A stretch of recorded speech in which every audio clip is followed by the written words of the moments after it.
امید ہے کہ مراد آباد کے کتے اگر پاس میں بیٹھ کے سن رہے ہیں تو ان کو برا نہیں لگنا چاہیے. رامپور کے کتے اگر یہاں کہیں سن ان کو برا نہیں لگنا چاہیے. جب وہ چند جوان توجہ عرض یہ کر رہا تھا ان کے چہروں پر آگ کی برسات ہوگی جو سب کی سنتے تھے اللہ رسول کی نہیں سنتے تھے. بتاؤ مسجد آباد کرنے کا حکم کس کا ہے؟ اللہ اس کے رسول کا حکم ہے. سود سے حرام سے بچنے کا حکم کس کا ہے؟ اللہ رسول کا ہے. آج سود کتنی تیزی سے بڑھ رہا ہے, بیاج کتنی تیزی سے مسلمانوں میں بڑھ رہا ہے. بڑی معذرت کے ساتھ اتنا لے لو اتنا بھرتے رہو, اتنا لے لو اتنا ہفتے دیتے رہو. مسلمانوں یاد رکھنا مال ہی سب کچھ ہے, دولت ہی سب کچھ ہے. سوچو تو صحیح, حلال کمانے والے دنیا سے گئے, ساتھ میں کیا لے کر گئے؟ عبد الرحمن ابن عوف, سیدنا عبد الرحمن ابن عوف صحابی رسول ہے اور کوئی معمولی صحابی نہیں, عشرہ مبشرہ میں سے ہے.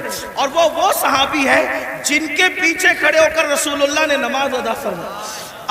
چند خوش نصیب اصحاب وہ ہیں, چند خوش نصیب اصحاب وہ ہیں جن کو یہ شرف حاصل ہے کہ وہ نماز پڑھا رہے تھے تو ان کی امامت کی تائید میں حضور ان کے پیچھے کھڑے ہو گئے. وہ ان میں سے ایک عبد الرحمن ابن عوف ہے. سوچو تو صحیح, غور تو کریں. ایسے صحابی بہت مالدار, ان کے گھر کا سونا پھاوڑے سے کھود کر تقسیم کیا گیا. اتنے مالدار تھے عبد الرحمن ابن عوف. حلال کمایا نا. عبد الرحمن ابن عوف کیا لے گئے؟ حلال کما کر بھی کیا لے گئے؟ سوچو, اتنے بڑے صحابی حلال کما کے کیا لے گئے؟ لے گئے کوئی دنیا کا مال. تو جو حلال کمائے وہ ساتھ نہیں لے جاتا, تو جو تم حرام کما رہے ہو کیا ساتھ لے جاؤ گے؟ اور سوچتے ہو کہ حرام سے اپنے بچوں کو جو پال رہے ہو, یہ حرام کھانے والے تمہارے بچے جن کا گوشت تو حرام سے بن رہا ہے, خون حرام سے بن رہا ہے, یہ تمہارے وفادار رہیں گے؟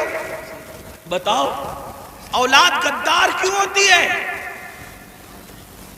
آج بڑی سے بڑی اسکول میں پڑھا رہے ہو پھر بھی اولاد غدار ہے. بڑے بڑے شہروں میں بڑے بڑے کالجز میں بیٹھتے ہو پھر بھی اولاد غدار ہے. کیوں؟ اس لیے کہ تعلیم تو اچھی ہے لیکن جو حرام کا خون اور حرام کا گوشت ہے وہ وفادار بننے نہیں دیتا کسی کو. پہلے اتنی بڑی بڑی اسکولیں نہیں تھی, اتنے بڑے بڑے کالجز نہیں تھے, لیکن اولاد ماں باپ کی وفادار ہوتی تھی, ملک و ملت کی وفادار ہوتی تھی. بھائی اولاد کی وفاداری غذا کی بنیاد پہ ہوتی ہے, کالجز اور عمارتوں کی بنیاد پہ نہیں ہوتی. کالجز اور عمارتوں کی بنیاد پہ نہیں ہوتی. ایک واقعہ سنیں, بہنیں بھی موجود ہیں ان کی توجہ چاہتا ہوں. آپ نے سن رکھا ہوگا حضرت ٹیپو سلطان, بڑا مشہور نام ہے ہندوستان میں, یہی تو اپنی پہچان ہے. ہم جیسے بہادر, ہمارے جیسا کوئی بہادر نہیں. وجہ جن کی اپنوں پہ پتھر, جن کے مذہب میں پتھر, جن کے عقیدے میں پتھر, وہ کیا بہادر ہو سکتے ہیں؟ بہادر تو وہ قوم ہے جس کے پاس قرآن ہے, جس کے پاس زندہ رحمان کا عقیدہ, جس کے پاس, ارے ہم سے زیادہ بہادر بھی کوئی ہوا ہے؟ ہمارا نبی اتنا طاقتور ہے کہ زمین پہ کھڑے رہ کر اشارہ کرے تو چاند ٹکڑے ہو جائیں. بڑے سے بڑا بہادر کاغذ کو اشارے سے ٹکڑے نہیں کر سکا. اشارے سے تو کاغذ بھی ٹکڑے نہیں ہوتا. اپنے نبی کی طاقت کا اندازہ لگاؤ, ان کے اشارے سے چاند ٹکڑے ہو گیا. طاقت ہمارے یہاں ہے, قوت ہمارے یہاں, اور پھر ہمارے یہاں صدیق اکبر جیسا بہادر, فاروق اعظم جیسا بہادر, عثمان غنی جیسا بہادر, علی مرتضی فاتح خیبر جیسا بہادر کہ کبھی زنجیر ہلتی ہے کبھی در کانپ جاتا ہے. علی کا نام سن کر اب بھی خیبر سبحان اللہ, صلاح الدین ایوبی جیسا بہادر ہمارے اندر ہے, طارق بن زیاد جیسا بہادر ہمارے اندر ہے, نور الدین زنگی جیسا بہادر ہمارے اندر ہے. یہ بہادروں کی ایک فہرست ہے ہمارے پاس. تو ٹیپو سلطان بھی بڑا بہادر. جب تک سلطان زندہ تھے انگریزوں کی ہمت نہیں ہوئی کہ کہہ سکے کہ بھارت ہندوستان ہمارا ہے. جب سلطان کی شہادت ہوئی تب ان کو ہمت ہوئی کہ آج سے ہندوستان ہمارا ہے. آپ کیا سمجھتے ہیں؟ یہ بات بھی بتا دوں, بہادری کب آتی ہے؟ اور بزدلی کا بات جی عشق رسول انسان کو بہادر کرتا ہے بے شک بے شک اور گناہ انسان کو بزدل کرتا ہے. سچ ہے یہ حق. جب تک مسلمان عاشق رسول تھے سچے بہادر تھے، جب سے گناہ کرنے لگے بزدل ہوئے. اب سائے سے بھی ڈرتے ہیں، چھپکلی سے بھی ڈرتے ہیں، کتوں سے بھی ڈرتے ہیں. اسی لیے تو کتے تمہیں ڈرا رہے ہیں. ہائے ہائے کیا اشارہ ہے. جب تک تم کتوں سے نہیں ڈرتے تھے بہادر تھے، کتوں میں ہمت نہیں تھی تمہیں ڈرانے کی. جب سے تم گناہ کر کے بزدل ہوئے، چھوڑ دو رات میں گندی فلمیں دیکھنا، بستر پہ پاپ کی فلم دیکھنے کی بجائے مصلی پہ رو کے دیکھ. جیسے اصحاب کہف کے پیچھے کتا تم ہلا کے چلا تھا، اب بھی کتے تیرے پیچھے تم ہلاتے ہوئے نہیں. نعرہ تکبیر، نعرہ رسالت، نعرہ حیدری، مسلک اعلی حضرت. مراد آباد والوں، ہندوستان میں رہنے والے کتے بہادر نہیں ہوئے، تم بزدل ہو گئے. بزدلی سے نکلو، کتا پھر کتا ہے. میں کسی کو نہیں کہہ رہا ہوں، میں تو کتوں پہ بات کر رہا ہوں. امید ہے کہ مراد آباد کے کتے اگر پاس میں بیٹھ کے سن رہے ہیں تو ان کو برا نہیں لگنا چاہیے. رامپور کے کتے اگر یہاں کہیں سن ان کو برا نہیں لگنا چاہیے. جب وہ چند جوان، توجہ کریں کتے دم پیچھے کیسے ہلاتے ہیں. چند جوان، پاکیزہ جوان، متقی جوان، پرہیزگار جوان جب اپنا ایمان بچانے کے لیے دقیانوس کے خوف سے گھر سے نکلے تو وہ چپکے سے رات کو نکلے تو پیچھے کتا بھی ہو گیا. ان جوانوں کو خوف ہوا، کتوں کا کام بھونکنا ہے، اگر اس نے بھونک دیا بھونکے گا یہ، پکڑائے گا ہمیں. اس جوان نے پتھر اٹھایا، کتے کی طرف مارا. کتے نے پیچھے کے پیر پہ کھڑے ہو کے آگے کے پیروں کو ہاتھ کی شکل دی اور اللہ سے کہا مجھے زبان دے تاکہ تیرے وفاداروں سے میں بات کر سکوں. اور پھر کتے کو اللہ نے زبان دی تو کتا بول پڑا، او اللہ والے تجھے خوف ہے کہ میں بھونکوں گا. ہم کتے ہیں مگر پتا ہے کس پر بھونکنا چاہیے کس پر نہیں. ہائے ہائے ارے وہ زندہ باد. نعرہ تکبیر، نعرہ رسالت، نعرہ حیدری، فیضان غوث اعظم، مسلک اعلی حضرت. اور یہ بات میں کسی کو طنز نہیں کر رہا ہوں، ہمارے قرآن میں لکھا ہے. اور پھر وہ کتا وفادار بن کے دھوم ہلا کے پیچھے پیچھے چلا، لیکن کتا تھا، کتوں کی برادری کا تھا، مگر مسلمان کا وفادار کیا ہوا؟ خدا نے اس کے لیے بھی جنت کا اعلان کر دیا. پتا چلا تو کتنا قیمتی ہے مسلمان. تو اللہ کا وفادار بن، کتے تیرے وفادار. یعنی اگر تو گناہ چھوڑ دے کتے تجھ پہ بھونکیں گے بھی نہیں. کیا بات ہے، کیا بات ہے. کتے نہیں بھونکیں گے تجھ پہ اگر تو سارا مسئلہ گناہ کا ہے. ہنسنے کی بات نہیں، گناہ چھوڑو پھر دیکھو زمین تمہاری فرما بردار ہوگی. بات دور نکل گئی. عرض کر رہا تھا ایک ایسا وفادار تھا ملک ملت کا جسے فخر ہے ملک کو ملت کو، اس کو دنیا ٹیپو فتح علی کہتی ہے، جسے ہم ٹیپو سلطان کہتے ہیں. بڑا بہادر تھا. جب تک کہ وہ رہا ہمت نہ تھی بزدلوں کی کہہ سکیں کہ ہمارا ہے ہندوستان. اسے شہید کر دیا گیا. اس کے بعد کہا ہمارا ہے ہندوستان. تو ایک بات جو کہنے چلا تھا یہ کہ حلال سے وفا پیدا ہوتی ہے، ماں باپ کی، حرام سے نہیں. میں نے سن لے اللہ اکبر. انگریزوں نے ٹیپو فتح علی سلطان سے کہا ڈیل کرنی ہے، کسی معتمد کو بھیجو بات کریں گے. سلطان کو لگا میرے بھائی سے بڑھ کر میرا معتمد کون ہو سکتا ہے. سلطان نے اپنے چھوٹے بھائی کو بھیجا, جاؤ انگریزوں سے بات کر کے آؤ, انگریزوں سے گفتگو کر کے آؤ, معاملات طے کر کے آؤ. بہنوں کی خاص توجہ, اللہ اکبر. چھوٹا بھائی گیا, جانے کے بعد دیر ہو گئی تو قریبی ندیموں نے, قریبی دوستوں نے سلطان کے کان میں کچھ بات کہی. سلطان کھڑے ہوئے, غصے میں آئے, حالت غصے میں ٹہلنے لگے. اور دیر ہوئی, ٹہلتے ٹہلتے ماں کے کمرے میں جا گھسے. ماں نے کہا میرے لال کوئی پریشانی ہے؟ ماں سے کہا ماں تمہارے بیٹے نے میری ناک کو خاک میں ملا دیا. ماں تمہارے بیٹے نے میری ناک کو خاک میں ملا دیا. میرے دوست کہتے ہیں معتمد سمجھ کر بھائی کو ڈیل کے لیے بھیجا تھا, بات کرنے کے لیے بھیجا تھا, لیکن وہ انگریزوں سے ہاتھ ملا گیا. ماں بیٹھی تھی, کھڑی ہو گئی. ماں ہوتی ہے, ماں ہوتی ہے. میں قوم کی ان بیٹیوں سے کہنا چاہتا ہوں, اللہ اکبر, عورتیں لال قلعہ نہیں بنا سکتی, لیکن لال قلعہ بنانے والا سپوت کسی عورت کا ہی پروردہ ہوا کرتا ہے. عورتیں فاتح بدر و حنین نہیں ہو سکتی, لیکن فاتح بدر و حنین کسی عورت ہی کا تیار کرتا ہوتا ہے. اللہ اکبر. عورت فاتح خیبر نہیں ہوتی, لیکن فاتح خیبر کو جنم دینے والی کوئی عورت ہی ہوا کرتی ہے. تو عورت نے بڑے بڑے انقلابیوں کو پیدا کیا. اگر عورت سچی ہے, دیندار ہے, عاشق رسول ہے, اللہ رسول کی وفادار ہے, اللہ اکبر, ماں ہوتی ہے.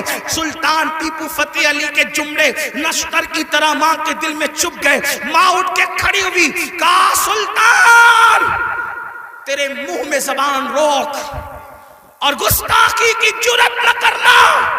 تو نے کہہ کیسے دیا کہ میرا بیٹا ملک و ملت کا غدار ہے؟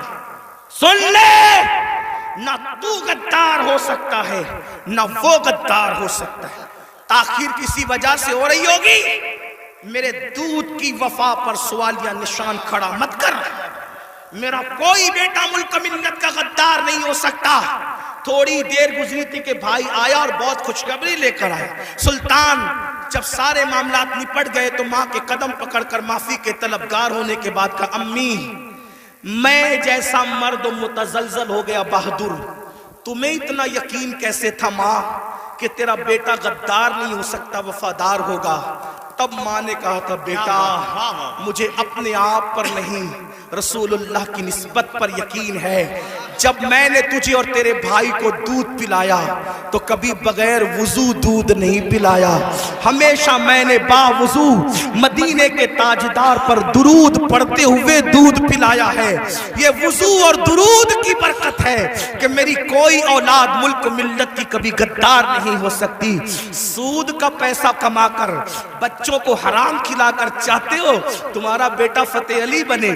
یاد رکھنا یہ بہنیں ہیں, سیریل دیکھتے ہوئے بچے کو دودھ پلائے گی, زنا کے مناظر دیکھتے ہوئے دودھ پلائے گی, گندے گانے سنتے ہوئے دودھ پلائے گی. ان کی گود میں صلاح الدین جو بھی پیدا ہوگا ہرگز نہیں. ڈاکو, لٹیرے, بے غیرت, بے حیا, جتنی گندگی کے ٹائٹل ہے تمہاری کوکھ سے جنم لیں گے. کیوں؟ اس لیے کہ تمہاری گود میں مریم کا تقدس نہیں, تمہاری گود میں سیدہ فاطمہ الزہرا کی حیا نہیں, تمہاری گود میں عائشہ صدیقہ کی پاکیزگی نہیں. کتنی گندگی کرو گے؟ کم سے کم مسلمان ہونے کا تو خیال کر لو, کم سے کم آخرت کا خیال کر لو. بات سمیٹتے ہوئے عرض کروں, آپ دیکھیں تو صحیح, اندازہ تو کریں. 8 دن سے مسلمانوں کی جو شریف اور دل میں درد رکھنے والا مسلمان ہے ان کی آنکھوں سے آنسو نہیں خشک ہو رہے ہیں. علماء قنوت نازلہ پڑھنے کی گزارشات کر رہے ہیں.